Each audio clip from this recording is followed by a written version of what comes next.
Nakig-alayon sa Philippine Overseas Employment Agency kung POEA ang Santa Ana Police Station. Subay sa mas gipalaw mang investigasyon karon sa gireklamong federal agency dinhi sa Dakbayan sa Davao. Sa interview sa Arman Davao kang Police Lieutenant Colonel Ronald Lau, Santa Ana PNP Station Commander, susiho nila sa POEA kung rehistrado o aduna kini mga dokumentos aron maka-operate. Mato nila sobra sa 30 ka mga biktima sa recruitment scam ang nagpatabang kanila. Nasayran nga sirado na ang gingong recruitment agency nga nagpasalig og deployment abroad isip waitress o cleaners. Ang mga complainants nakabayad na og placement fees nga 25,000 ngadto sa 35,000 pesos ngadto sa mga recruitment agents apan nahanaw na ang mga personalidad uban ang ilahang mga placement fees.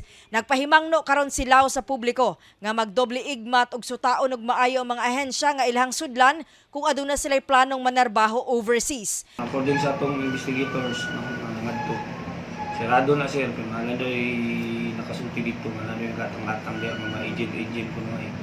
Siguro pagtanaw agency man ni sugato na tong agent. Mo nang giwarn na to ang ano ng public na dili basta-basta mo tuko kay sayang kwarta.